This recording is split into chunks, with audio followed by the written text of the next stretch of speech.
The head of faction is here. The presidential chief of staff is here.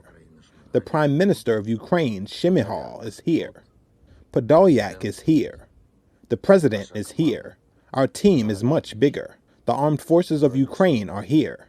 And most importantly, our people, the people of our country, are here.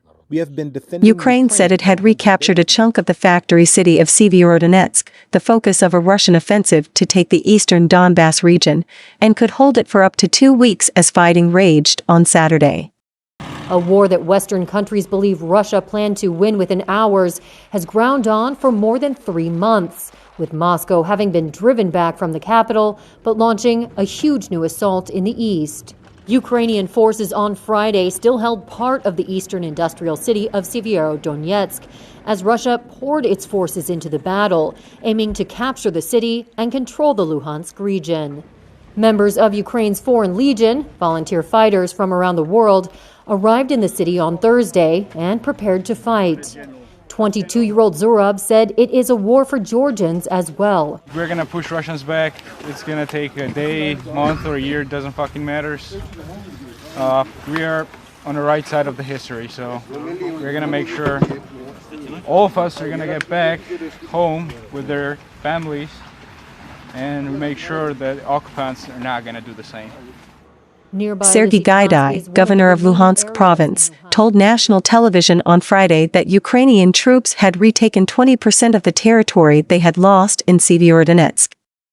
It was not realistic that the city would fall in the next 2 weeks even though Russian reinforcements were being deployed, he said. As soon as we have enough Western long-range weapons, we will push their artillery away from our positions. And then, believe me, the Russian infantry, they will just run, said Gaidai.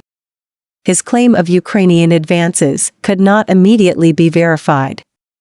Reuters reached Sievierodonetsk on Thursday and was able to verify that Ukrainians still held part of the city. Ukraine's military said on Saturday Russia had reinforced its troops and had used artillery to conduct assault operations in the city.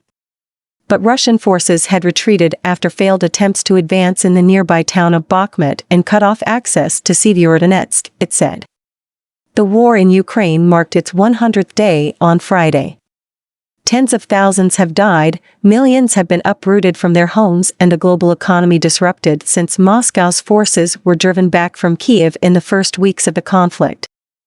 Russian President Vladimir Putin denied on Friday that Moscow was preventing Ukrainian ports from exporting grain, blaming rising global food prices on the West. We are now seeing attempts to shift the responsibility for what is happening on the world food market, the emerging problems in this market, onto Russia, he said on national television. He said the best solution would be for Western sanctions on Russia's ally Belarus to be lifted and for Ukraine to export grain through that country.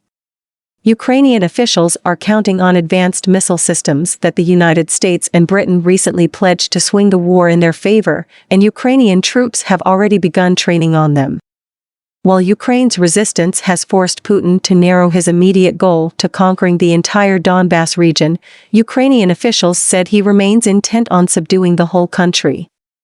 Putin's main goal is the destruction of Ukraine. He is not backing down from his goals, despite the fact that Ukraine won the first stage of this full-scale war, Ukrainian Deputy Defense Minister Hanna Maliar told national television on Friday. A Russian government spokesman said certain results have been achieved in the war and Moscow will continue its military operations until all goals are met.